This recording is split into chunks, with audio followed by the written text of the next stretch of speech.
आप सबका स्वागत है हमारे यूट्यूब चैनल एग्जाम प्रोफेसर पर। हम UP PCS previous year question paper analysis की एक सीरीज़ चला रहे हैं, जिसमें हम अब तक 4 पेपर का एनालाइज कर चुके हैं। आज की वीडियो में हम सन 2019 का पेपर एनालाइज करने वाले हैं। ये ए सीरीज़ का पेपर है। जो हमने पिछली 4 वीडियो एनालाइज करी थी, वो हमने 8 वीडियो बनाई है। उनकी हमने 2-2 पार्टों में प्रत्येक वीडियो बनाई है। हमने उन वीडियो को एनालाइज करते समय उनमें हमने बहुत सारी चीज़ें आपको बताई थी, जैसे ट्रिक्स बताई थी, कुछ कॉमन सेंस से सॉल्व करना बताया था कि इस तरीके से हम कॉमन सेंस से सॉल्व कर सकते हैं। अगर कोई क्वेश्चन हमसे नहीं आता है तो हम इसे किस तरीके से डील कर सकते हैं। इसमें हमने कुछ कूट वाले बताए थे कि कूट वालों में जैसे ए का फर्स्ट नहीं लेंगे, बी का सेकंड नहीं लेंगे, इस तरीके से। फिर अगर सेम ऑप्शन से शुरू हो रहा है तो हम कैसे डील करेंगे उसको। इसके अलावा असर्शन और रीजन वाले भी बताए थे कि असर्शन और रीजन में कब कथन जो है बिल्कुल ठीक होता है, स्टेटमेंट कब राइट हो जाता है और कब रॉन्ग हो जाता है, सिंगल फैक्ट क्यों गलत होता है ये भी बताया था, और मल्टी फैक्ट क्यों राइट होते हैं इसके बारे में भी बताया था। इसके अलावा कौन सा डेटा गलत होता है और कौन सा राइट होता है ये भी मैंने बताया था। हम कब इसको राइट लेकर चलेंगे, कब गलत लेकर चलेंगे, इन सब चीज़ों को अगर आपको जानना है तो आप प्रीवियस सारी वीडियो देख सकते हैं। और इस वीडियो में भी आपको जहाँ भी एक क्वेश्चन मिलेगा इस तरीके का तो वहाँ पर ही मैं बताऊँगा। ठीक है, चलिए शुरू करते हैं आज की वीडियो। ये सन 2019 का पेपर है यूपी पीसीएस का, और ए सीरीज़ का पेपर है। तो हम इसमें भी 75 क्वेश्चन डिस्कस करेंगे। नेक्स्ट वीडियो में नेक्स्ट 75 क्वेश्चन डिस्कस करेंगे। तो चलिए शुरू करते हैं। क्वेश्चन नंबर 1, पहला क्वेश्चन हमारा जो है वो कूट वाला ही है। ठीक है, तो इसमें वनस्पति के प्रकार दे रखे हैं और उसके क्षेत्र दे रखे हैं। ठीक है, तो पहला है माकवी। माकवी जो होता है वो भूमध्य सागरीय तटीय क्षेत्र का भाग होता है, मतलब वनस्पति उस क्षेत्र की। दूसरा है फिनवस। फिनवस जो है दक्षिणी अफ्रीका की है। चैपेरल जो है कैलिफोर्निया की है। और मेटोरेल वो है चिली की। आप यहाँ पे याद कर सकते हैं, ये स्थानीय वनस्पतियाँ, मतलब ये जो कई बार पूछी गई है एग्जाम में, पहले भी कई बार पूछी जा चुकी हैं ये, तो आप इन्हें याद कर सकते हैं। ठीक है, दोबारा देख लीजिए। जो माकवी है वो भूमध्य सागरीय तटीय क्षेत्र की है। फिनवस जो है वो दक्षिण अफ्रीका की है।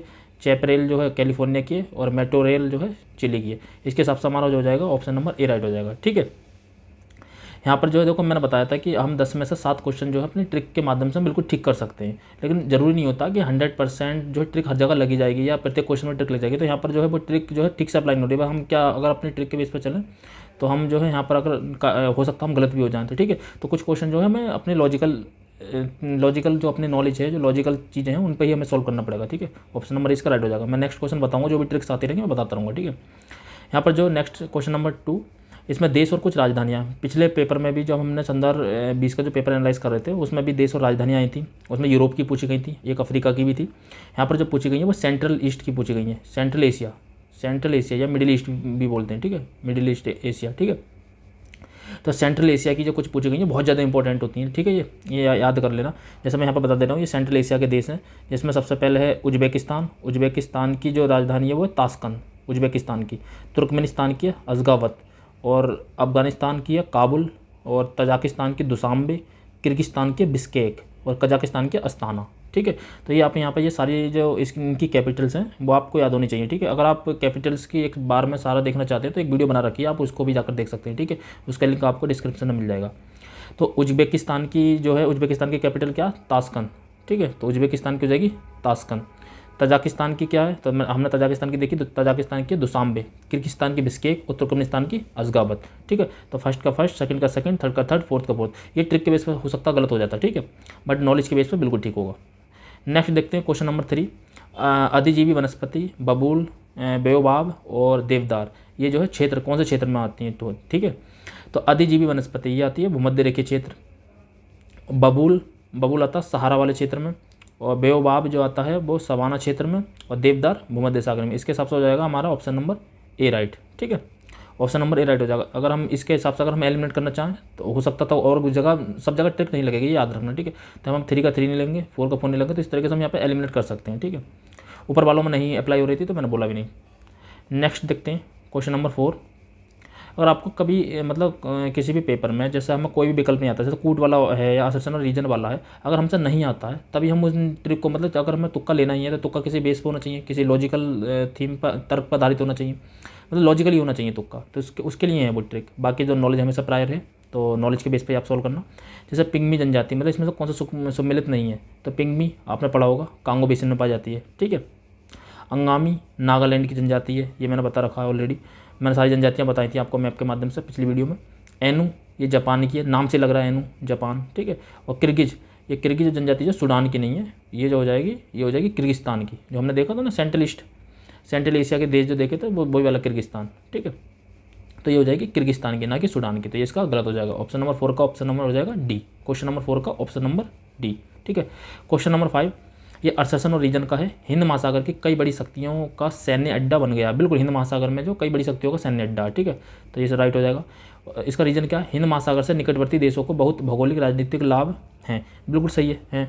लेकिन अगर ये इसकी व्याख्या करता नहीं करता तो मैंने बताया था इसे क्योंकि लगा कर पढ़ते हैं, तो आप देखेंगे कि हिंद महासागर कई सैन्य शक्तियों का अड्डा बन गया क्योंकि इसे भौतिक लाभ है, ये कोई बात हुई?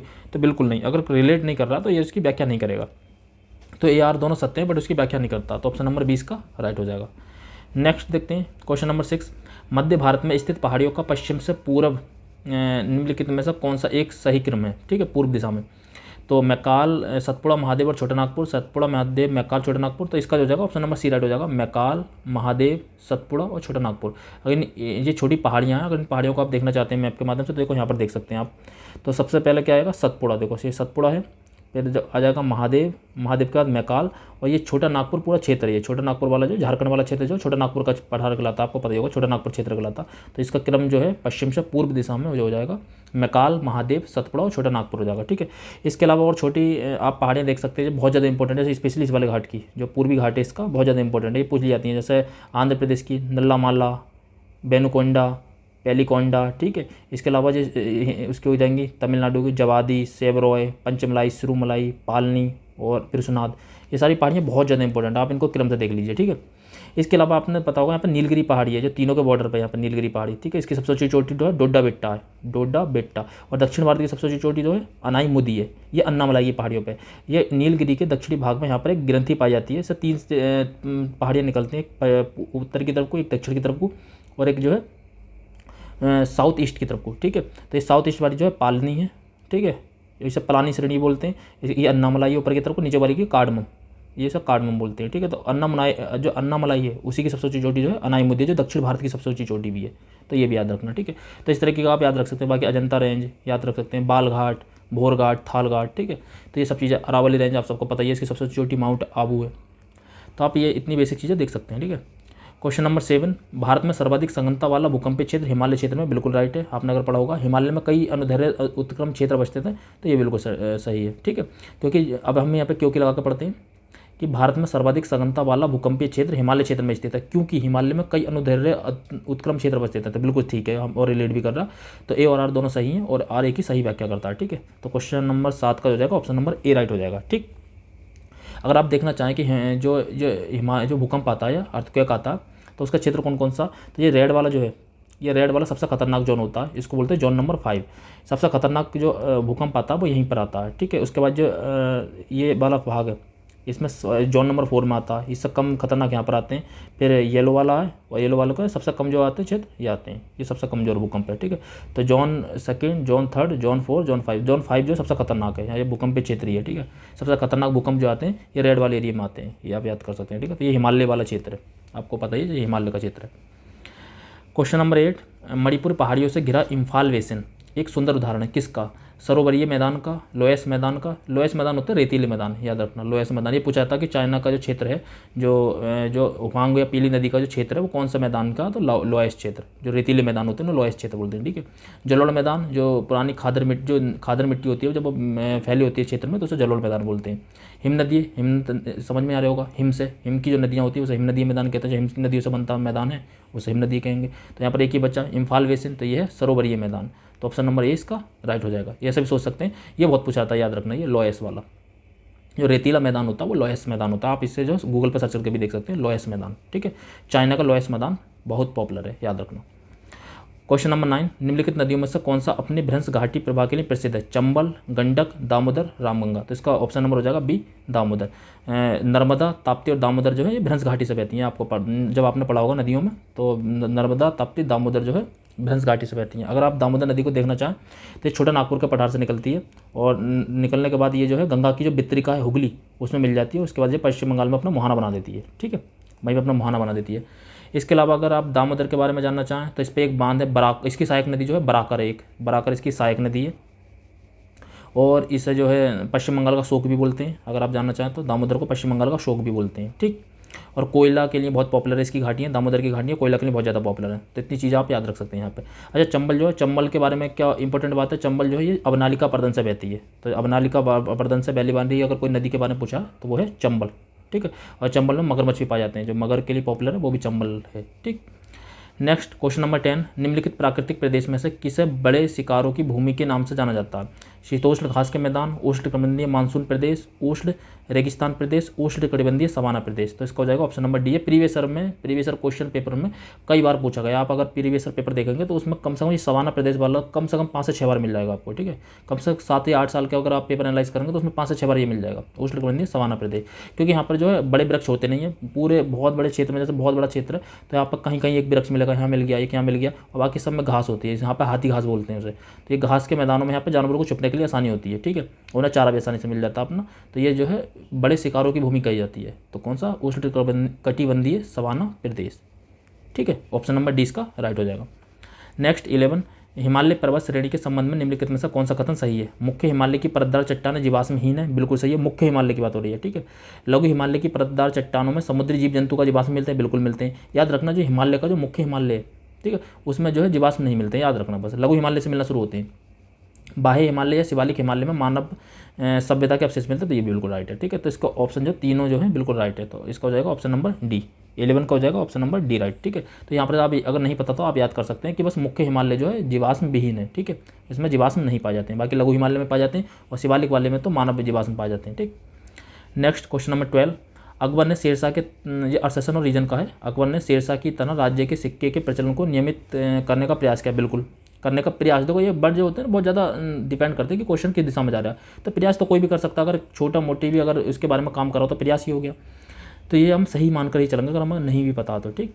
नेक्स्ट इसका रीजन क्या है? शेरशाह की मुद्रा पद्धति के समान अकबर के समय का ताम्र का प्रमुख सिक्का दाम था, तो बिल्कुल सही है। उसकी मुद्रा के समान इसका दाम था, आपने पढ़े होगा दाम, ये कई सारे पढ़े होंगे, जीतल, दाम, दिनार वगैरह ये सब पढ़े होंगे, ठीक है। तो फिलहाल इसका उस समय दाम था।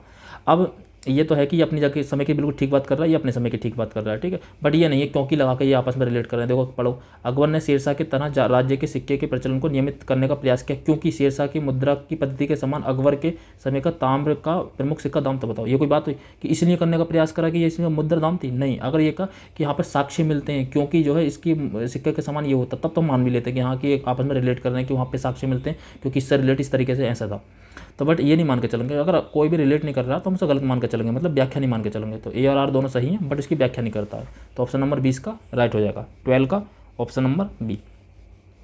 13 देखिए, निम्नलिखित युद्धों को कालानुक्रम में व्यवस्थित कीजिए। देखो हर बार जो है युद्ध आते हैं और उनका कालानुक्रम लगवाता है। तो जैसे सरनाल का युद्ध, बिलग्राम का युद्ध, धर्मत का युद्ध या जजाऊ का युद्ध। तो जो सरनाल का युद्ध होता है वो होता है 1572 में। अगर नहीं याद है तो आप इसकी डेट याद कर लीजिए, ठीक है। जो बिलग्राम का युद्ध जो हुआ था ये हुआ था 1540 में, ठीक। और जो धर्मत का युद्ध हुआ था वो हुआ था 1658 में, औरंगजेब का था धर्मत का युद्ध, आपने पढ़ा होगा। और जजाऊ का युद्ध जो हुआ था औरंगजेब की मृत्यु के बाद हुआ था 1707 में, ठीक है। तो इसके हिसाब से हमारा ऑप्शन जो हो जाएगा सेकंड फर्स्ट, ठीक है। तो ऑप्शन नंबर ए इसका राइट हो जाएगा, हम सेकंड फर्स्ट के हिसाब से चलें, ठीक है। तो सेकंड फर्स्ट, फिर थर्ड और फिर फोर्थ, ठीक। तो 13 का जो हो जाएगा ऑप्शन नंबर जो है ए राइट हो जाएगा, ठीक है। अच्छा, जब बिलग्राम युद्ध के बारे में आपको पता होगा, ये किस किसके बीच में होता है? हुमायूं और शेरशाह सूरी के बीच में। इस युद्ध को कन्नौज का युद्ध भी बोलते हैं, याद रखना, कन्नौज का युद्ध। बिलग्राम युद्ध को कन्नौज का युद्ध भी बोलते हैं। इससे पहले हुआ था चौसा का युद्ध भी हुआ था जो 1539 में हुआ था। दोनों युद्ध बहुत इंपॉर्टेंट है, शेरशाह सूरी और हुमायूं के बीच जो हुए थे। 1539 का चौसा का युद्ध, ये भी कभी भी विकल्प में पूछा जा सकता है। और ये 1540 में कौन सा हुआ था? ये हुआ था कन्नौज या बिलग्रामी का युद्ध, ये दोनों ही नाम से जाना जाता है, ठीक है। और धर्मत का युद्ध जो हुआ था औरंगजेब में जो उत्तराधिकार के लिए जो हो रहा था 1658 में, जब मृत्यु हो गई थी जहांगीर की, उसके बाद, ठीक है। जहांगीर के बाद शाहजहाँ की मृत्यु के बाद जो उत्तराधिकार का युद्ध हुआ था, शाह शुजा या दारा सिकाहो, ये इनके बीच जो हुआ था, तो धर्मत का युद्ध हुआ था, ठीक है। जहांगीर के बाद शाहजहाँ का पुत्र था औरंगजेब, ठीक।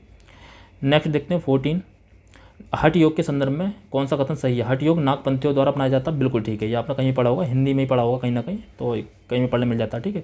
हठ योग क्रिया को सूफी संतों ने भी अपनाया, तो देखो कोई भी अपना सकता है। अगर कोई कहे कि हाँ किसी धर्म की कोई विशेषता या किसी चीज़ की कोई विशेषता कोई थोड़ी बहुत लेना चाहता तो ले ही लेता, कहीं ना कहीं उसके तत्व मिलते हैं, एक दूसरे से प्रभावित होते ही हैं, ठीक है। तो यहाँ मुझे विकल्प दोनों सही मान कर चलेंगे, तो ऑप्शन नंबर इसका जो है सी राइट हो जाएगा। 14 का जो हो जाएगा ऑप्शन नंबर सी राइट हो जाएगा। 15 देखते हैं, निम्नलिखित में से कौन सी एक विशिष्ट एकता व्यवस्था की नहीं है, मतलब जो विशिष्टता जो है कौन सी एकता व्यवस्था की नहीं है, तो कौन सी नहीं है? एकता एक राजस्व एकत्रित करने की व्यवस्था थी, तो ये आपको पता ही होगा, ये एक राजस्व एकत्रित करने की व्यवस्था थी। सियासतनामा एकता व्यवस्था की जानकारी का स्रोत है, बिल्कुल। देखो ये भी हम गलत नहीं मान सकते, क्योंकि कोई एक सियासतनामा है, ठीक है, कोई एक पुस्तक है ऐसा मान लिया, तो वो एक जानकारी का स्रोत, तो जानकारी तो कोई भी दे सकता है। अगर एक सिंगल लाइन भी लिखी है, अगर एक सिंगल लाइन भी एकता के बारे में उसमें लिख दिया, तो जानकारी का स्रोत हो गया। तो ये मतलब इतना ब्रॉड है ये कि हम इसको राइट मानकर ही चलना पड़ेगा। देखो ये बिल्कुल जनरल स्टेटमेंट है, ये ब्रॉड है, तो इसे हम सही मानेंगे, ठीक है। अब देखते हैं यहाँ पे, एकता से एकत्रित राजस्व सीधा, देखो ये वर्ड बहुत ज़्यादा एक्सट्रीम हो जाता है, सीधा सुल्तान के खाते में जाती थी, तो ये सीधा वर्ड की वजह से गलत होने के चांस बहुत ज़्यादा। मुक्ति की एकता से एकत्रित राजस्व से सैनिक रखने पड़ते थे, बिल्कुल रखने पड़ेंगे भाई। एकता जो राजस्व इकट्ठा कराएगा उससे क्या करेगा? सैनिक करेगा, अपने राज्य की देखभाल करेगा, और क्या करेगा? तो इसके हिसाब से अगर हमें इसमें सबसे नेगेटिव कथन निकालना हो तो हम ये ऑप्शन नंबर सी ही निकालेंगे, अगर हम नहीं पता, बाकी नॉलेज है तो हो जाएगा, ठीक है, ऑप्शन नंबर सी। नेक्स्ट 16 तबाक ए नासिरी, तो अगर ये वाली अगर आप पुस्तक देखेंगे तो नासिरी वाली कई बार पूछी गई है पहले भी, मतलब ये नहीं कि पहली बार आई है नासिरी। अगर आपने 23 से लेकर अब तक के प्रीवियस एनालाइज देखे होंगे तो उसमें नासिरी एक दो बार आई है, ठीक है। तो नासिरी जो है मिनहाज उस सिराज, तो यहाँ से आप याद कर सकते हैं नासिरी सिराज, ठीक है, इतने से भी याद कर लेंगे तो ये राइट है, मतलब इसमें नहीं है, ये पूछा है कि कौन सा सुमिलित नहीं है। तारीख फ़िरोज़ शाही, तो ये शम्स ए सिराज, तो ये भी शम्स ए सिराज अफ़ीफ़ है, यहाँ पे मिनहाज उस सिराज है, याद रखना। तुगलकनामा इब्न बतूता, ये हमें पता है, तुगलकनामा जो है ये खुसरो की है, अमीर खुसरो की तुगलकनामा, तो ये ऑप्शन नंबर सी इसका राइट हो जाएगा। हुमायूं नामा तुम्हें पता ही है, उसकी जो आप सबको पता ही है कि हुमायूं नामा जो है गुलबदन बेगम जो उसकी बहन थी उसने लिखा था, जो उसकी सिस्टर थी उसने लिखा था, गुलबदन बेगम ने, ठीक है, हुमायूं नामा, ठीक। बाबर की पुत्री थी और इसकी जो बहन थी हुमायूं की, तो गुलबदन बेगम ने जो हुमायूं नामा लिखी थी, ठीक। नेक्स्ट 17 नेटिव मैरिज एक्ट किस वर्ष पारित हुआ था? ये भी प्रीवियस में आ चुका, तो ये 1870, 1874, 1872, 1876, तो ऑप्शन नंबर 20 का राइट हो जाएगा 1872। 17 का जो जाएगा ऑप्शन नंबर बी राइट हो जाएगा। नेक्स्ट 18 पाबना एका संताली विद्रोह हैं, ये विद्रोह थे, जनजातीय विद्रोह थे, ये कुछ जनजातीय हैं इसमें से संताल जो और कुछ किसान विद्रोह, इस तरीके से डेट पूछ ली जाती है। सर पाबना विद्रोह जो है आपने अगर सुना होगा तो ये हुआ था 1873 में, ये किसान विद्रोह है, ठीक है। ए का जो हुआ था वो 1922 में हुआ था। संथाल 1855-56 में जनजातीय विद्रोह था। ताना भगत जो है 1914 का। तो यहाँ से भी आप याद कर सकते हैं, बहुत सारे विद्रोह उन्हें भी आप याद कर सकते हैं। इसके हिसाब से क्या हो जाएगा, ए का सेकंड, बी का थर्ड, और ए का सेकंड, बी का थर्ड, और सी का फर्स्ट, और डी का 4, ये इसका आंसर हो जाएगा। 18 का जो जाएगा ऑप्शन नंबर बी राइट हो जाएगा, ठीक है। अच्छा आप यहाँ पर ट्रिक लगाना चाहें तो यहाँ पर लगा सकते हैं, जैसे 2 का 2 एलिमिनेट हो जाएगा, ठीक। इसके अलावा हम ये वाला तो ऑप्शन लेंगे नहीं, तो हमें पता ही होता है, ठीक। और बस यहाँ पे भी यही एक ही एलिमिनेट हो पा रहा है, जो पहले के थे उसमें कूट में, मतलब ये आपको हेल्प जरूर कर देता है, ठीक है। ऑप्शन नंबर बी राइट हो जाएगा इसका। बाकी आप अगर थोड़ा सिमिलरिटी देखना चाहें तो इसमें से आप देख सकते हैं कि हाँ कैसा हो सकता है, जैसे थर्ड ये कॉमन मिल रहा है, तो आप यहाँ पर सिमिलरिटी के हिसाब से भी चल सकते हैं, ठीक है। तो इसका ऑप्शन नंबर बी राइट हो जाएगा। 19 देखते हैं, भारतीय जनसेना अधिनियम 1927, बिल्कुल ठीक है। सविनय अवज्ञा आंदोलन 1930, सबको पता है। द्वितीय गोलमेज अधिवेशन 1931 में हुआ था, और सांप्रदायिक निर्णय ये 1933 में नहीं हुआ था, 1932 में हुआ था। तो इसका ऑप्शन नंबर डी हो जाएगा। इन्होंने पूछा सम्मिलित नहीं है, तो इसके हिसाब से हो जाएगा ऑप्शन नंबर डी। 19 का जो हो जाएगा ऑप्शन नंबर डी राइट हो जाएगा, ठीक है। नेक्स्ट फिर दो को उन्होंने कालानुक्रम पूछे, मतलब घटनाएं देती हैं, हिस्टोरिकल घटनाएं देती हैं, और उसमें जो कालानुक्रम पूछा, जैसे साइमन आयोग की नियुक्ति जो हुई थी 1927 में हुई थी, ठीक है। जलियांवाला बाग हत्याकांड जो हुआ था 1919 में हुआ था। महात्मा गांधी की दांडी यात्रा जो हुई थी 1930 में हुई थी। और फिरोज मेहता की मृत्यु जो थी, अगर नहीं पता तो याद कर लीजिए, 1915 में हुई थी, ठीक है। इसके हिसाब से हम कैसे चल सकते हैं, सबसे पहले 1915 आएगा, फिर 1919 आएगा, तो फोर्थ के बाद सेकंड आ जाएगा, तो फोर्थ के बाद सेकंड, ऑप्शन नंबर ए इसका राइट हो जाएगा, ठीक है। 20 का जो हो जाएगा ऑप्शन नंबर ए राइट होगा। तो ये सारी घटनाओं से पूछा जाता था, तो यहाँ पर आप देख भी सकते हैं कि ये कौन कौन सी घटना कैसे घटी थी, ठीक है। सबसे आप मतलब जब प्लासी का युद्ध 1757 में होता, फिर पानीपत का युद्ध हुआ था तिरतेवाला 1761 में, बक्सर का युद्ध 1764 में, ये सब घटनाएं घटी थी, ठीक है। एंग्लो वॉर हुए थे, जैसे मैसूर एंग्लो वॉर पहला जो हुआ था 67 में हुआ था, दूसरा जो है 80 में हुआ था। यहाँ पर 82 में जो है एक सालवाई की संधि हुई थी, ये भी पूछा गया था संदर्भ 21 के पेपर में, और मंगलोर की संधि से यह युद्ध समाप्त हुआ था। इसके बाद थर्ड एंग्लो वॉर युद्ध हुआ था, मैसूर का युद्ध हुआ था, जिसमें जो है अंग्रेज़ों की विजय हुई थी, टीपू सुल्तान को सरेंडर करना पड़ा था। फिर आंग्ल सिख युद्ध हुए थे 1845-1846, ये आंग्ल सिख युद्ध हुए, ठीक है। ट्रीटी ऑफ अमृतसर जो इन्होंने करी थी महाराणा रंजीत ने, ठीक है, मिंटो के साथ, तो ये भी आप सबको पता होगा। ये बड़ी बड़ी घटना आप याद रख सकते हैं, ठीक है। जैसे 1793, ठीक है, ये मतलब यहाँ पर जो है क्या लेकर आए थे, जमींदारी व्यवस्था लेकर आए थे। 1852 हो गया, ये 1853 हो गया, ठीक है। 1850 में कांग्रेस की स्थापना, 1905 में। अगर आप 1900 सन वाले देख सकते हैं तो यहाँ पे देख लीजिए, 1900 वाले भी देख लेते हैं हम।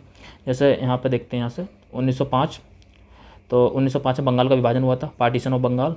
और 1906 में मुस्लिम लीग की स्थापना हुई थी, और 1911 में जो है दिल्ली को जो है कैपिटल बनाया था इंडिया की, ठीक है। और 1925 में कम्युनिस्ट पार्टी की स्थापना हुई थी। ये सारी घटनाएं छोड़ दी इन्होंने। जलियांवाला बाग हत्याकांड 1919 में, यहाँ ये देख सकते हैं 1919 में जलियांवाला बाग हत्याकांड हुआ था। 1920 में खिलाफत आंदोलन हुआ था, असहयोग आंदोलन हुआ था यहीं पर, ठीक है। चोरी चोरी हत्याकांड हुआ ना 1922 में हुआ था। और 1918 में वर्ल्ड वॉर फर्स्ट हुआ था, ये समाप्त हुआ था वर्ल्ड वॉर फर्स्ट। और वर्ल्ड वॉर फर्स्ट जो शुरू हुआ था वो हुआ था 1914 में। और देख सकते हैं आप यहाँ पे 1927 में साइमन कमीशन, ये पूछा गया देखो, साइमन कमीशन की नियुक्ति 1927 में हुई थी, ठीक। इसके अलावा जो है, इसके अलावा आप 1930 देख सकते हैं, 1931 देख सकते हैं, गांधी अरविंद समझौता 5 मार्च 1931, ठीक है। गवर्नमेंट ऑफ इंडिया एक्ट 1935 का बहुत ही ज़्यादा इंपॉर्टेंट है, तो ये भी याद रख सकते हैं। तो इस तरीके से आप जो जितने भी घटनाक्रम है इस तरीके से आप याद रख सकते हैं, ठीक है, डेट वाइज। नेक्स्ट 21 क्या हो जाएगा? INA के अधिकारियों पर मुकदमा चलाया गया था। लाल किला दिल्ली में, आमेर फोर्ट जयपुर में, ग्वालियर फोर्ट में या आगरा फोर्ट में। तो इसका ऑप्शन नंबर ए हो जाएगा। तो यहाँ पर जो है लाल किला दिल्ली में चलाया गया था। INA के कौन कौन से थे? एक गुरुबख्श सिंह ढिल्लों थे, इसके अलावा एक गुरुबख्श सिंह ढिल्लों, एक राशिद थे जिन्हें जो है उम्र, बाकी उनको फांसी दी गई थी, उनको उम्र कैद की सज़ा सुनाई गई, इनको केवल उम्र कैद की सज़ा सुनाई गई थी, ठीक है, राशिद को, ठीक है। तो ये है गुरुबख्श सिंह ढिल्लों है, और भी एक दो नाम और थे, तो आप उन्हें याद कर सकते हैं, ठीक है। और उनका नेतृत्व कौन कर रहे थे यहाँ पे जो वकील के तौर पर? तो भूला भाई देसाई कर रहे थे, इतना भी आप याद रख सकते हैं, ठीक है। एक प्रेम कुमार सहगल भी थे, गुरुबख्श सिंह ढिल्लों, प्रेम कुमार सहगल, और एक दो नाम और थे, तो उन्हें भी आप याद कर सकते हैं। 22 क्या हो जाएगा? कथन क्या है? बंगाल की एशियाटिक सोसाइटी की स्थापना वारेन हेस्टिंग के काल में हुई थी, और उसने सर विलियम जोन्स के पक्ष में उक्त विद्युत संस्था की अध्यक्षता का प्रस्ताव अस्वीकार कर दिया था। बिल्कुल सही है, उसने अस्वीकार कर दिया था, बिल्कुल ठीक बात है ये, ठीक है। वारेन हेस्टिंग स्वयं एक उद्भट विद्वान था तथा प्राच्य विद्या का प्रखर समर्थक था, जो संस्कृत, फारसी व अरबी के अध्ययन को प्रोत्साहित करता था, ठीक है। तो ये जो हो जाएगा 22 का जो हो जाएगा हमारा ऑप्शन नंबर हो जाएगा बी, राइट, ठीक है। ये और दोनों सही हैं, बट जो है इसकी व्याख्या नहीं करता, तो ठीक है, बिल्कुल ठीक है। मतलब वारेन हेस्टिंग जो है बाकायदा एक विद्वान था, और जो है उनके अध्ययन को प्रोत्साहित भी करता था। तो इसका हो जाएगा ऑप्शन नंबर बी। अगर आप यहाँ पे क्योंकि लगा कर पढ़ेंगे तो आपको जो है ये मतलब रिलेट नहीं करेगा, ठीक। नेक्स्ट 23, राष्ट्रीय पंचांग के संबंध में कौन सा कथन सही है? भारतीय राष्ट्रीय पंचांग विक्रम संवत पर आधारित है, बिल्कुल गलत है। विक्रम संवत पर नहीं है, शक संवत पे, ठीक है, शक संवत पर आधारित है, तो यहाँ से याद रख सकते हैं। और राष्ट्रीय पंचांग को 26 जनवरी 1950 को अपनाया गया था, तो ये बिल्कुल गलत है। ये अपनाया गया था 22 मार्च 1957 को, ठीक है। तो 22 मार्च 1957 को अपनाया गया था राष्ट्रीय पंचांग को। तो इसके जो हो जाएगा डी हो जाएगा, ना तो 1 ना तो 2। किस वर्ष में अकाउंटिंग और ऑडिटिंग से अलग किया गया था? मतलब अकाउंटिंग को ऑडिटिंग से अलग कराया गया था, तथा नियंत्रक एवं महालेखा परीक्षक का कार्य केवल सरकारी लेखक तक सीमित रह गया था। 75 में, 77 में, 76 में, 81 में। तो ये ऑप्शन नंबर सी राइट हो जाएगा 1976 में। ये भी 2 से 3 बार पूछा गया, याद रखना 1976, कभी भी रिपीट हो सकता है। नेक्स्ट 25, भारत में नियोजित विकास का विरोध किसने किया? महात्मा गांधी, इंदिरा गांधी, जवाहरलाल नेहरू, राजीव गांधी। तो यहाँ पर जो है ये सिमिलर जो साउंड गांधी गांधी गांधी मतलब ऐसे ही नहीं दे दिए इन्होंने, मतलब सोच समझ कर दिए हैं। तो इसका ऑप्शन जो हो जाएगा ऑप्शन नंबर ए राइट हो जाएगा, महात्मा गांधी। तो यहाँ पर सोचा करिए कि ऐसे क्यों दिए, ये 3 गांधी के ऑप्शन क्यों दिए? इंदिरा गांधी, राजीव गांधी तो आप सेफली काट सकते हैं। तो यहाँ पर जो हो जाएगा ऑप्शन नंबर ए राइट हो जाएगा, महात्मा गांधी, ठीक। अगला कथन और फिर रीजन का है। भारतीय संविधान का अनुच्छेद 30 अल्पसंख्यक वर्ग शब्द को परिभाषित नहीं करता। तो याद रखिए बहुत सारे वर्ड जो है हमारा संविधान परिभाषित नहीं करता। अगर जब भी ये पूछा जाए किसी भी ऑप्शन में यह आए कि हमारा संविधान इसको परिभाषित करता है, तो संविधान ने बहुत सारी चीज़ें परिभाषित नहीं की हैं, क्योंकि अगर परिभाषित करता रहता तो बहुत बड़ा संविधान हो जाता। तो उन्होंने केवल उसके बारे में जो है केवल थोड़ा सा डिस्कस कर दिया, बाकी परिभाषित नहीं किया। तो कहीं भी जो आता कि परिभाषित करता है तो वो गलत होगा। यहाँ पर इन्होंने कहा कि परिभाषित नहीं करता, तो ये हम जो है कथन राइट मानकर चलेंगे। याद रखना, जब परिभाषित नहीं करता तो उसका राइट। जैसे मैंने बताया था कि एक जो क्वेश्चन ये होता है प्रभाव कि निम्नलिखित में इसका प्रभाव पड़ता, तो प्रभाव वाला 100% जो है राइट होगा। तो इस तरह की चीज़ें आप याद रखिए, कुछ वर्ड से जो है क्वेश्चन जो है ठीक होते हैं, ठीक। इसका रीजन क्या? संविधान केवल भाषाई और धार्मिक अल्पसंख्यक वर्ग को मान्यता प्रदान करता, बिल्कुल ठीक है। तो इसके हिसाब से जो हो जाएगा हमारा 26 का जो हो जाएगा ऑप्शन नंबर हो जाएगा बी, राइट, ठीक है। ए और आर दोनों सही हैं, बट इसकी व्याख्या नहीं कर रहा है, क्योंकि ये अलग बात कर रहा है, ये 30 की बात कर रहा है, और बाकी जो है 2 तरीके के अल्पसंख्यकों की बात कर रहा है। ये थोड़ा ना कर रहा है कि 30 है क्योंकि परिभाषित नहीं करता, क्यों नहीं करता, ये थोड़ा ना बताया कि क्यों नहीं करता परिभाषित। उन्होंने तो अलग बात करी है, तो इसका जो है व्याख्या नहीं करेगा, ठीक। नेक्स्ट 27, भारतीय संघात्मक व्यवस्था के संदर्भ में निम्नलिखित में से कौन सा कथन ठीक है? ठीक है, भारतीय संविधान के अंतर्गत राज्यों को संघ से अलग होने का अधिकार नहीं है, तो बिल्कुल नहीं है। हमारा जो है अविभाजित राज्यों का अविभाज्य संघ है, ठीक है, मतलब विभाजित राज्यों का अविभाज्य संघ है। और अगर कभी कभी पूछा जाता हमसे अमेरिका का कैसा, तो अविभाजित राज्यों का अविभाज्य संघ। हमारा जो है विभाजित राज्य, मतलब हमारे यहाँ राज्य विभाजित हो सकते हैं, हमारा देश जो है राज्यों को विभाजित कर सकता है। जो केंद्र सरकार चाहे तो किसी राज्य के टुकड़े करके जो है उससे जो है अलग राज्य बना सकती है। ऐसा हमारे उत्तर प्रदेश के टुकड़े करके उत्तराखंड बनाया गया था। और आंध्र प्रदेश का टुकड़ा करके तेलंगाना बनाया गया था, इस तरीके से झारखंड का टुकड़ा करके छत्तीसगढ़ बनाया गया था। तो ये जो है आप देख सकते हैं यहाँ पर, ठीक है, वो होता है। तो यहाँ पर जो है विभाजित राज्यों का अविभाज्य संघ है। तो भारतीय संविधान के अंतर्गत राज्यों को संघ से अलग होने की अनुमति नहीं है, बट संघ जो है राज्यों को तोड़ सकता है। अलग होने की मात्र वकालत, देखो ये देखो, मात्र वकालत करने पर अभिव्यक्ति की स्वतंत्रता मिलेगी। मतलब एक तो अलग करने की बात कर रहे हैं, फिर ऊपर से स्वतंत्रता मिलेगी, तो ये गलत हो जाएगा ना, नेगेटिव बात कर रहा है। तो इसके हिसाब से हो जाएगा हमारा ऑप्शन नंबर ए राइट हो जाएगा, ठीक है। 28 निम्नलिखित में से कौन सा सही सम्मिलित नहीं है? सार्वजनिक स्वास्थ्य में स्वच्छता राज्य सूची का विषय है, जनगणना संघ सूची का, सबको पता है। राज्यसभा सीटों का बंटवारा, अगर अनुसूची आपने देखी है तो ये 4th अनुसूची में आता है, न कि 2nd में, ठीक है। दल बदल विरोध, ये जो है 10वीं अनुसूची में, ये बिल्कुल ठीक है। तो इसका जो है पूछा है कि कौन सा सम्मिलित नहीं है, तो इसका हो जाएगा ऑप्शन नंबर सी, ठीक है। अनुसूचियों से क्वेश्चन आते आता है, आप यहाँ पे देख सकते हैं अनुसूचियों से। 4th अनुसूची में राज्यसभा सीटों का बंटन, ठीक है। नेक्स्ट देखिए 29 भारत के संविधान की 11वीं अनुसूची। 11वीं अनुसूची किससे संबंधित है? पंचायती राज से, ठीक है। तो पंचायती राज से संबंधित उसमें कितने विषय हैं? तो उन्होंने जो है 29 विषय दिए हैं। ये आपने कई बार पढ़ा होगा, किसी अगर पंचायती राज वाला टॉपिक पढ़ा होगा तो इसमें लिखा हुआ होता 29, ठीक है। तो 29 का जो जाएगा ऑप्शन नंबर सी हो जाएगा 29। 30 प्रधानमंत्री कार्यालय के संबंध में निम्नलिखित में से कौन सा कथन सत्य है? ये 1977 में अस्तित्व में आया, इसका प्रधान कैबिनेट सचिव होता है। तो ये 1977 में तो अस्तित्व में आया था, इसका प्रधान कैबिनेट मतलब इसका प्रमुख सचिव ही जो सबसे प्रमुख सचिव होता है वही होता है, ठीक है। कैबिनेट से कोई मतलब नहीं है। तो जो है इसका जो है सेकंड गलत हो जाएगा, फर्स्ट राइट हो जाएगा, ऑप्शन नंबर सी इसका राइट हो जाएगा। 30 का ऑप्शन नंबर सी, ठीक है। नेक्स्ट देखिए 31 भारतीय संविधान की 6ठी अनुसूची के प्रावधान निम्नलिखित में से किस राज्य में लागू होते हैं? मतलब 6ठी अनुसूची में 4 राज्यों के प्रावधान है, असम, मेघालय, ठीक है, मिजोरम और त्रिपुरा, ठीक है। असम, मेघालय, मिजोरम, त्रिपुरा जो है 6ठी अनुसूची में। तो इसमें से कौन सा है? त्रिपुरा, तो ऑप्शन नंबर ए इसका राइट हो जाएगा। नागालैंड, सिक्किम ये कोई नहीं होगा, ठीक है। और आप ये सारी की सारी अनुसूची बहुत ज़्यादा इंपॉर्टेंट है, सीखने क्वेश्चन आता तो आप याद कर लीजिए, ठीक है। जैसा 5वीं अनुसूची में क्या है कि मतलब जो अनुसूचित क्षेत्र, अनुसूचित जनजातियों का जो प्रशासन संबंधी उल्लेख हुआ है, ठीक है। 2य अनुसूची में जो है उनके वेतन भत्ते हैं। 3य अनुसूची में शपथ प्रतिज्ञान है। तो ये चीज़ आप याद कर सकते हैं, ठीक है।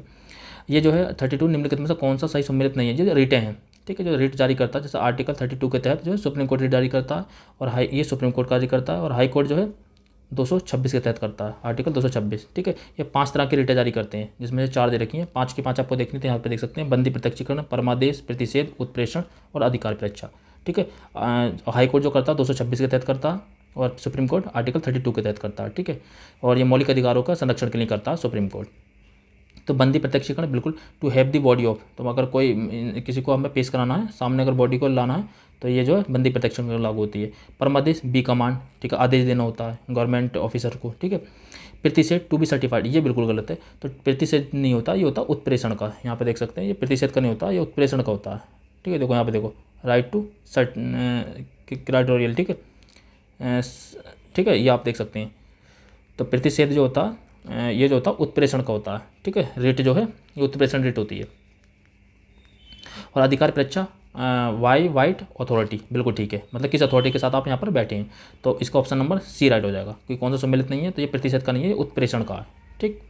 नेक्स्ट 33 धन विधेयक भारत के संविधान के किस अनुच्छेद में परिभाषित किया गया है? तो अनुच्छेद 109, अनुच्छेद 111, अनुच्छेद 110, अनुच्छेद 112। तो ऑप्शन नंबर 20 का राइट हो जाएगा, अनुच्छेद 110, हमने कई बार पढ़ा है।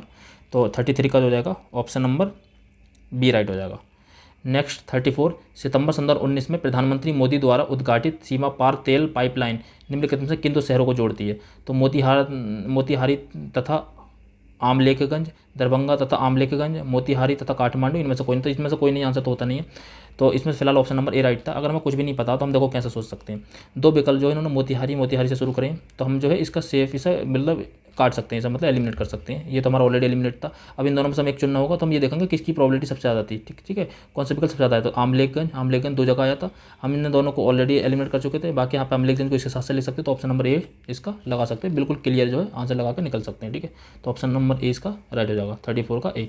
ये मतलब कॉमन सेंस होता है कि जो है किसी भी एग्जाम ने जो 2 ऑप्शन क्यों डाला, आमलेखगंज को 2 बार क्यों लिखा है, मोतिहारी से 2 विकल्प क्यों शुरू किए हैं, तो ठीक है। तो आप इनसे सोच सकते हैं, तो ऑप्शन नंबर ए इसका राइट हो जाएगा।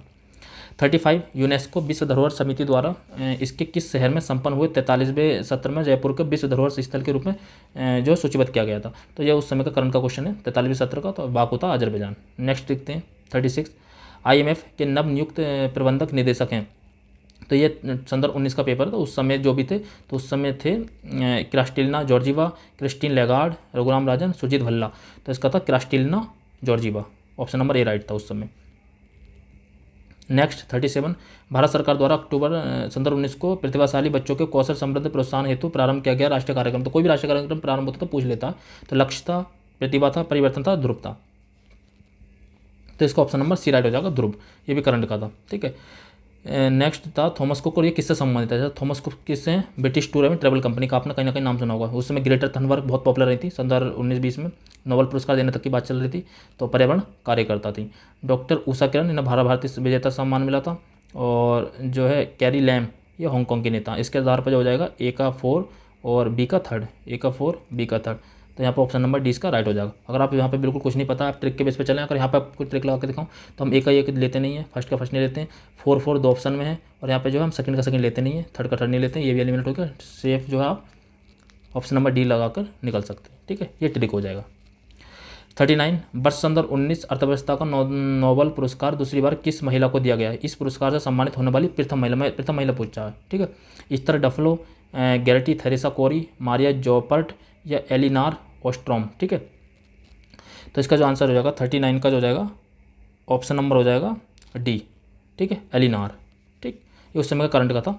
सितंबर 2019 में जल शक्ति मंत्रालय द्वारा प्रारंभ की गई ग्रामीण स्वच्छता रणनीति निम्न में से किस अवधि से संबंधित है? तो कौन सी अवधि से संबंधित है? तो 40 का जो हो जाएगा ऑप्शन नंबर हो जाएगा बी, 2019 से 2029, ठीक है। तो याद रखना, 2019 में शुरू की गई थी इसलिए पूछ लिया गया था।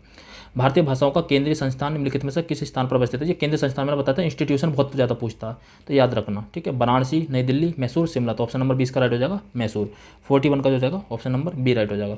42, भारत द्वारा भूमि क्षरण तटस्थता प्राप्त करने का लक्ष्य रखा गया है। 2025 तक, 2035 तक, 2030 तक, 2040 तक। तो उसका ऑप्शन नंबर बी राइट हो जाएगा, 2030 तक। ये इंपॉर्टेंट है, ठीक है। जो 1994 में यूएनसीसीडी की स्थापना हुई थी, यूएनसीसीडी जो मतलब डेजर्टिफिकेशन को रोकता, तो उसी में जो है सबने अपने अपने लक्ष्य बनाए थे। तो भारत ने जो है 2030 तक का लक्ष्य बनाया था, ठीक है। तो ये याद रखना। 42 का जो हो जाएगा ऑप्शन नंबर बी राइट हो जाएगा। 43, चंद्रयान 2 अंतरिक्ष यान को प्रक्षेपित करने के लिए इसरो द्वारा किस जियोसिंक्रोनस उपग्रह प्रक्षेपण यान का प्रयोग किया गया था? तो जीएसएलवी के कुछ उपकरण थे, ये जीएसएलवी के कुछ पार्ट थे। तो मार्क 3 था, मार्क 2 था, मार्क 4 था या मार्क 5। तो उस समय जो है चंद्रयान 2 लॉन्च किया गया था 2019 में, तो ये इसलिए पूछ लिया गया था। अब तो चंद्रयान 3 भी लॉन्च हो चुका, तो पूछेगा तो चंद्रयान 3 का ही पूछेगा। तो उस समय का जो था ऑप्शन नंबर ए राइट था, जीएसएलवी मार्क 3 M1, ठीक है। तो 43 का जो हो जाएगा ऑप्शन नंबर ए राइट हो जाएगा।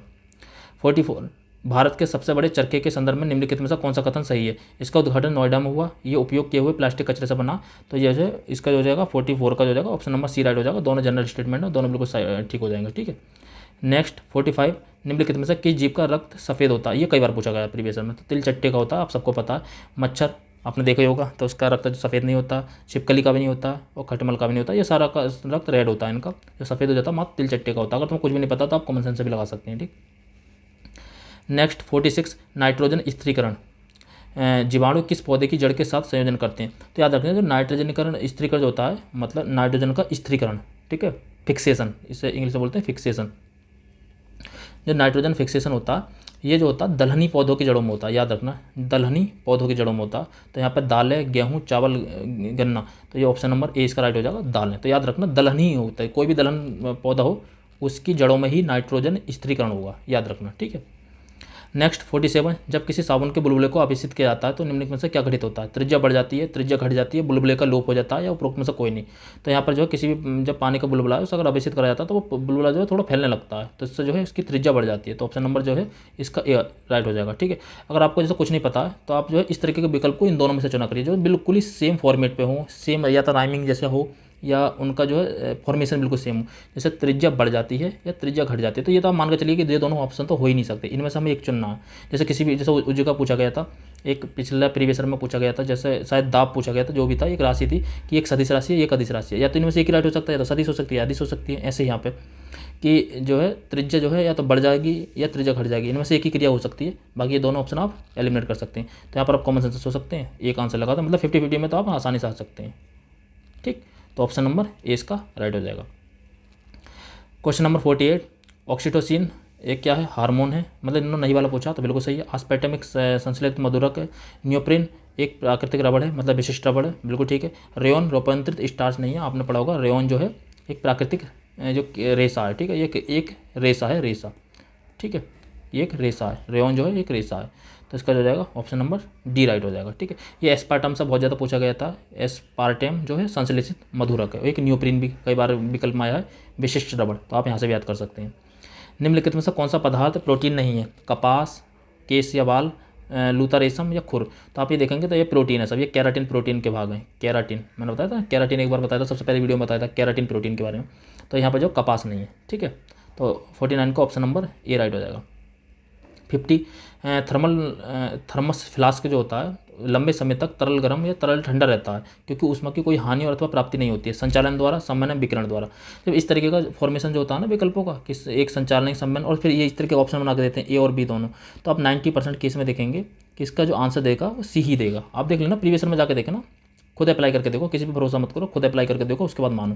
तो ऑप्शन नंबर इसका सी राइट हो जाएगा। ना उसमें संचालन होता, ना सम्मेलन होता, ना विकिरण होता, तभी वो ठंडा तो ठंडा ही रहेगा, गर्म है तो गर्म ही रहेगा। ठीक है, ये विकल्प का फॉर्मेशन अगर इस तरीके से दिया होता, आप 90% 99% केस में इस पर रिस्क ले सकते हैं कि इसका ए और बी दोनों सही होगा। ठीक है, तो ऑप्शन नंबर सी इसका राइट होगा। नेक्स्ट 51, मानव शरीर में निम्नलिखित में से कौन सी ग्रंथि अंतःस्रावी और बहिस्रावी दोनों प्रकार की ग्रंथि है? तो एड्रिनल ग्रंथि, अश्रु ग्रंथि, थायराइड ग्रंथि या अग्नाशय ग्रंथि। तो इसका हो जाएगा ऑप्शन नंबर सी, अग्नाशय ग्रंथि। ये कई बार पूछा गया, ये प्रीवियस ईयर में कम से कम 5 से 6 बार पूछा गया, तो आप यहाँ से याद कर सकते हैं। अग्नाशय ग्रंथि जो अंतःस्रावी और बहिस्रावी दोनों तरह की है। ठीक, नेक्स्ट 52, निम्नलिखित में से किस पदार्थ में कैल्शियम विद्यमान है? कोरंडम, टैल्क, जिप्सम या चीनी मिट्टी। अगर आप इसको ऐसे देखेंगे तो नहीं समझ में आएगा, कैल्शियम सी होता। अगर आप इनके जो केमिकल फॉर्मूले हैं अगर उनको आपको पता है तो आप देख सकते हैं। जैसे जिप्सम का क्या होता है, CaSO4 × 2H2। तो यहाँ सब देखेंगे तो कैल्शियम पाया जाता है, सीधे तौर पर लगा देंगे, और वैसा कोई इतना हार्ड लगेगा। तो जिप्सम जो होता है, जिप्सम में पाया जाता है कैल्शियम। ठीक है, इसका फॉर्मूला होता है CaSO4 × 2H2। तो आप यहाँ से भी याद कर सकते हैं। ठीक है, तो ऑप्शन नंबर सी इसका राइट हो जाएगा। 53, निम्नलिखित में कौन सा सही सुमेलित नहीं? आप ये जो है विकल्प को प्रदर्शन बहुत अच्छे से देखा करिए, नहीं है या है। ये जो है PCS जो होता है, ये जो है यहाँ पर बड़ बहुत दे देता है, नहीं है बहुत ज़्यादा पूछता है से भी ज़्यादा नहीं पूछता है वो। तो सिल्वर ब्रोमाइड कृत्रिम प्रकाश संश्लेषण, अगर आप प्रीवियस में लगा रखा हो तो ये भी आपने देखा हो, तो ये क्या करा जाता है ना, इसमें कृत्रिम प्रकाश संश्लेषण नहीं, इसका प्रयोग करा जाता है फोटोग्राफी में। ठीक है, फोटोग्राफी में, तो आप फोटोग्राफी में देखेंगे इसको। ठीक है, सिल्वर ब्रोमाइड को।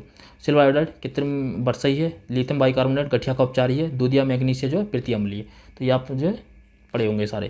तो इसका जो हो जाएगा कौन सा सम्मिलित नहीं है? तो ऑप्शन नंबर ए, सिल्वर ब्रोमाइड जो है फोटोग्राफी में, ना कि कृत्रिम प्रकाश संश्लेषण में। 54, तुलसी के पौधे का औषधीय महत्व निम्नांकित की उपस्थिति के कारण है? अकार्बनिक अम्ल, कार्बनिक अम्ल, फिनॉल एवं फ्लेवोनॉइड या उपरोक्त में से कोई नहीं। तो आप ये तो ऑप्शन होगा नहीं, तो इसका जो आपने प्रीवियस में तुलसी से कई बार क्वेश्चन पूछा गया, तो इसका जो ऑप्शन नंबर सी है, फिनॉल एवं फ्लेवोनॉइड। ठीक है, नेक्स्ट 55, इकोसिस्टम के संबंध में निम्नलिखित में से क्या सत्य है?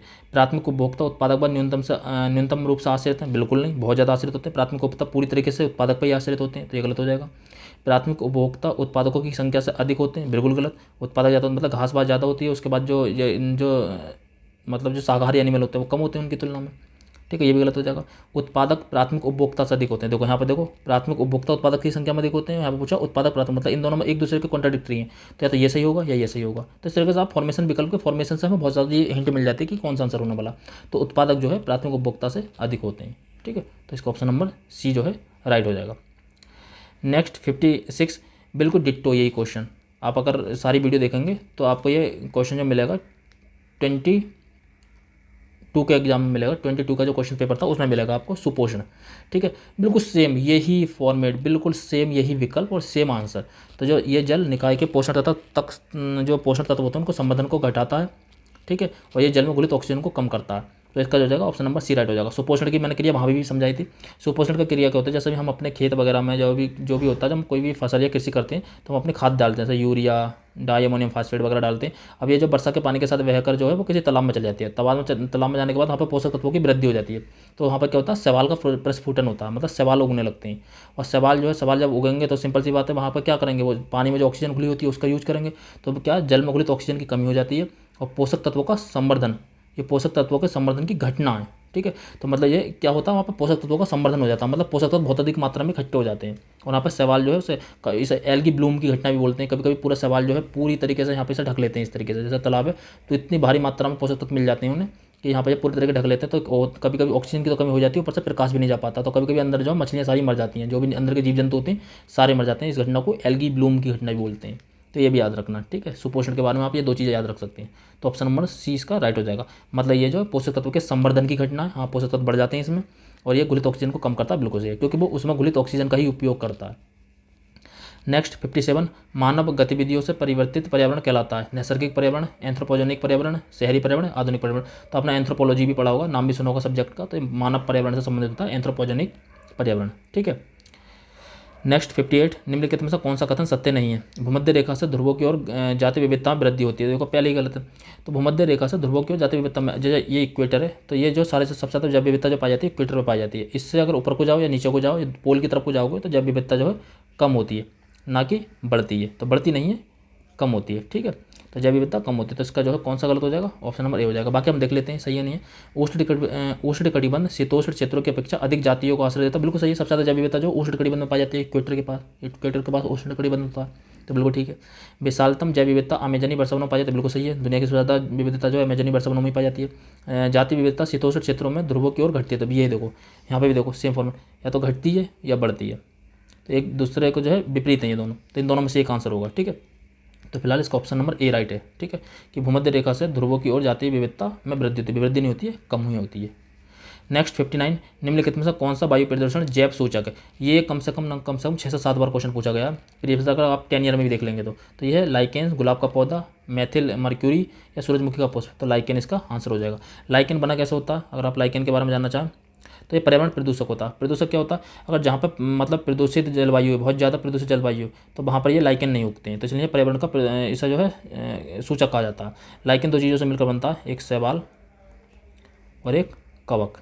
इन दोनों के संयुक्त रूप को ही लाइकेन कहते हैं, ठीक है। तो आप यहाँ से याद कर सकते हैं। और जहाँ पर पर्यावरण प्रदूषण बहुत ज़्यादा होगा तो वहाँ पर लाइकेन कभी नहीं उगेगा, याद रखना, इसलिए इसे पर्यावरण का सूचक कहते हैं। नेक्स्ट 60, निम्नलिखित में से कौन सा सही सुमेलित नहीं है।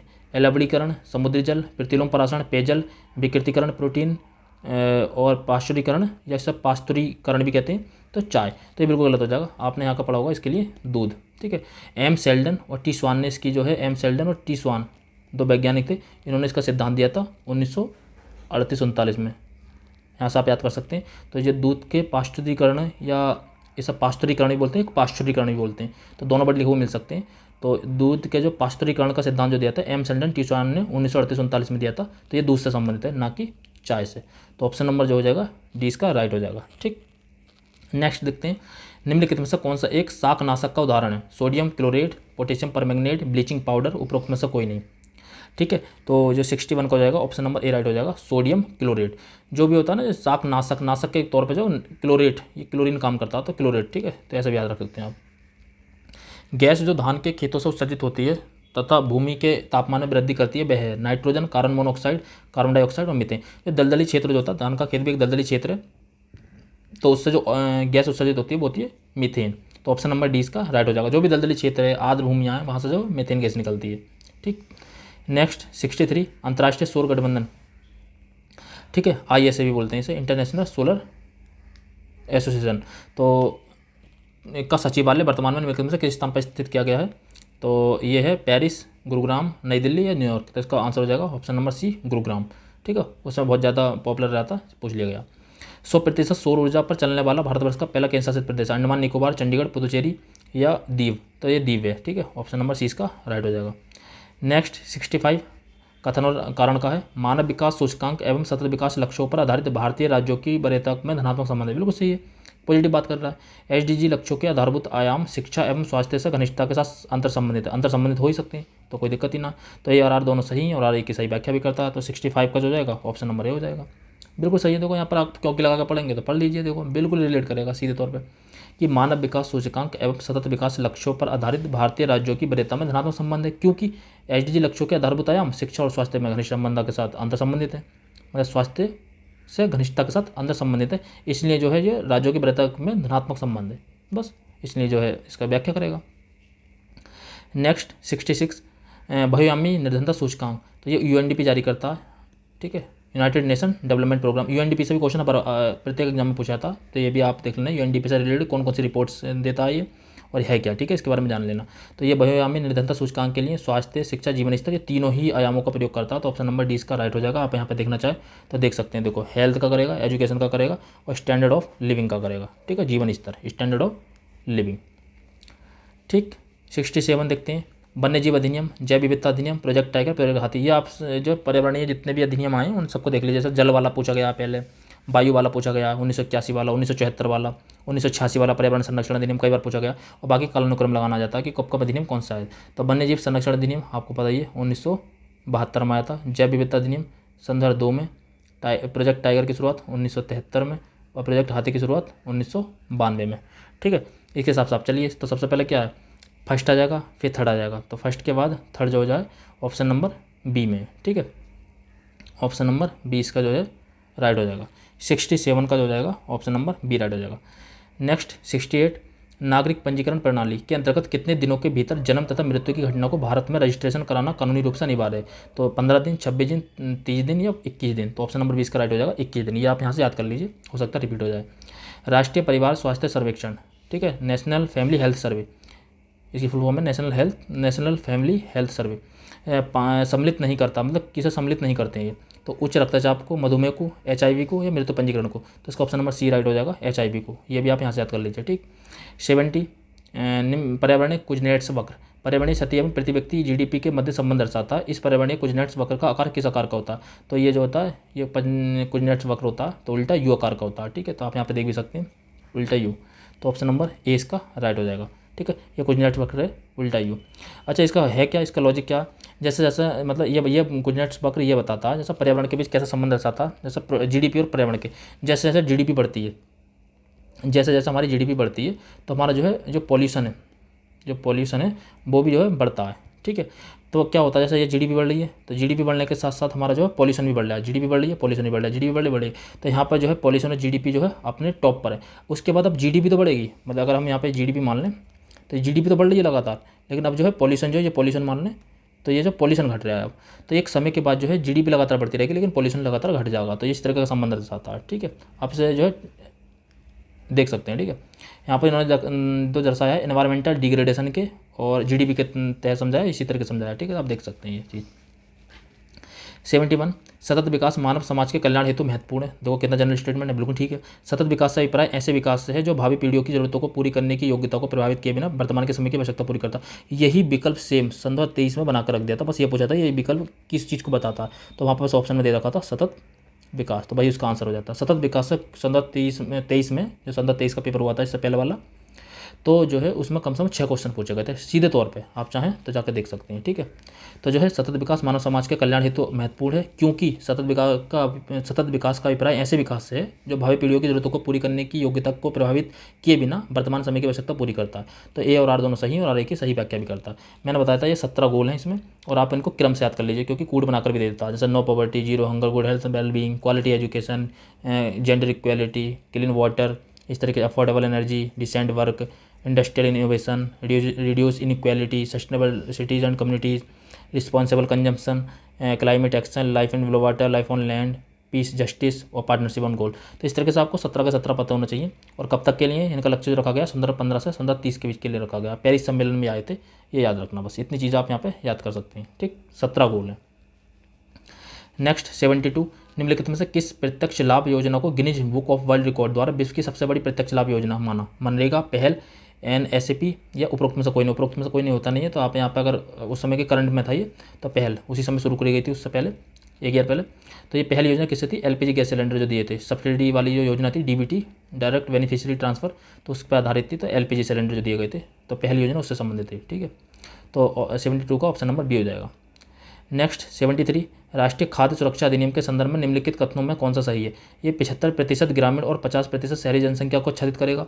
बिल्कुल, ये खाद्य सुरक्षा अधिनियम जो 2013 पर आधारित है, याद रखना, कभी पूछ लेता कि किस मतलब कौन से सन में आया था, 2013 में आया था, तो बिल्कुल सही है। महिला और बच्चों के पोषण संबंधी सहायता पर विशेष ध्यान, सही है, क्या दिक्कत है इसमें। 18 वर्ष की आयु से अधिक सबसे बड़ी महिला परिवार की मुख्य होगी, तो ये आपको पता ही है कि राशन कार्ड भी इसी के आधार पर बनता है, जो महिला मुखिया मानी जाती है। ठीक है, तो इसके जो 3 ऑप्शन जो है बिल्कुल राइट हो जाएंगे, ऑप्शन नंबर सी जो है इसका राइट होगा। 73 का जो हो जाएगा ऑप्शन नंबर सी हो जाएगा। ठीक है, 74 देखते हैं, 74 क्या है, भारत में पट्टेदारी सुधार के उपायों के संदर्भ में निम्नलिखित में कौन सा कथन सही है? लगान का विनियमन, अवधि की सुरक्षा, पट्टेदारी का स्वामित्व की घोषणा। तो भाई ठीक है, पट्टेदारी के बारे में अगर आपने पढ़ा होगा तो लगान का विनियमन बिल्कुल ठीक है, अवधि की सुरक्षा, पट्टेदारी का स्वामित्व की घोषणा। अगर स्वामित्व की घोषणा नहीं करेंगे तो मतलब पट्टेदारी का मतलब इसलिए बनाया गया था मतलब किसान जो है सुरक्षित रहें।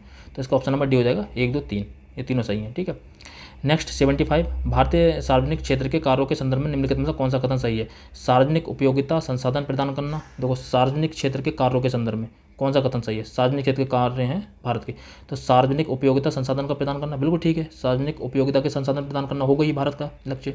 सामाजिक और आर्थिक ऊपरी पूंजी का निर्माण बिल्कुल ठीक है, ये भी पॉजिटिव बात कर रहा है। संतुलित क्षेत्रीय और क्षेत्र के विकास को निश्चित करना बिल्कुल होगा। समतावादी लक्ष्यों को आगे बढ़ाना बिल्कुल होगा। मतलब कोई भी अगर नेगेटिव बात करता है तो हम विकल्प तभी एलिमिनेट करते हैं, वरना नहीं करेंगे। ठीक है, तो ऐसी कंडीशन हम सभी को ठीक मानकर चलते हैं। तो इसका जो जाएगा ऑप्शन नंबर सी राइट हो जाएगा। फर्स्ट, सेकंड, थर्ड और फोर्थ इसके सब सही हैं। 75 का जो हो जाएगा ऑप्शन नंबर हो जाएगा सी राइट। ठीक है, अब आ जाओ 76 और एंड लास्ट क्वेश्चन है इस वीडियो का, ये हमारा लास्ट क्वेश्चन है। ठीक है, 76 क्या, स्वेज नहर क्षेत्र में उत्तर से दक्षिण दिशा की ओर पड़ने वाली झीलों का सही क्रम है। ठीक है, तो ये स्वेज नहर है, तो इसमें कुछ झीलें हैं। जैसे अगर आप यहाँ पर देखें, इस मैप में देखें तो देखो यहाँ पर जो पड़ती है लेक मंजिला पड़ती है, लेक मंजिला। उसके बाद जो पड़ती है लेक टिमसा पड़ती है यहाँ पे, लेक टिमसा के बाद ग्रेट बिटर पड़ती है, ग्रेट बिटर के बाद स्मॉल बिटर पड़ती है। ठीक है, तो लेक मंजिला, लेक टिमसा, ग्रेट बिटर और लिटिल बिटर, तो यह इसका क्रम है। ठीक है, तो यहाँ पे लिखा नहीं है तो यहाँ पे लिख सकते हैं ये लेक मंजिला है। ठीक है, यहाँ से आप मैप में देख सकते हैं लेक मंजिला। और उसके बाद ये है लेक टिमसा, इसका ग्रेट बिटर, फिर लिटिल बिटर। ठीक है, कई बार एग्जाम में पूछा गया है, क्रम पूछा था उत्तर से दक्षिण की दिशा में। तो क्या हो जाएगा इसके हिसाब से, लेक मंजिला, लेक मंजिला, लेक टिमसा, ग्रेट बिटर और लिटिल बिटर। तो 76 का हो जाएगा ऑप्शन नंबर डी राइट हो जाएगा। ठीक है, आज की वीडियो में हमने 75 क्वेश्चन डिस्कस करे। नेक्स्ट वीडियो हम 75 क्वेश्चन लेकर जल्दी आएंगे। अगर आपको कोई भी इस वीडियो में कोई भी आपको डाउट लगा हो या कोई भी आपकी क्वेरी हो तो आप कमेंट बॉक्स में पूछ सकते हैं। इसके अलावा आप हमारे इंस्टाग्राम पेज को भी फॉलो कर सकते हैं, वहाँ भी आप मैसेज करके पूछ सकते हैं। और आगे की वीडियो भी जल्दी आएंगी, और जो भी ट्रिक्स या हैक्स हो सकते हैं ज़्यादा से ज़्यादा चीज़ें, और जो थीम बार बार रिपीट होती रहती हैं, जो मैंने बार बार बताया हूँ फिर बता दे रहा हूँ इस वीडियो में लास्ट में, जैसे SDG की है, पॉवर्टी की है, फाइनेंस कमीशन की है, बजट की है। तो ये सारी थीम्स बहुत सारी इंपॉर्टेंट थीम्स हैं, इसकी एक वीडियो हम सेपरेट बना देंगे। बहुत सारी थीम्स हैं जो बार बार रिपीट होती रहती हैं, तो उसके लिए भी हम एक वीडियो सेपरेट ले आएंगे। ठीक है, तो इन थीम्स पर ध्यान रखिए और अच्छे से तैयारी करिए, और अगली वीडियो हम जल्दी लेकर आएंगे। तब तक के लिए जय हिंद।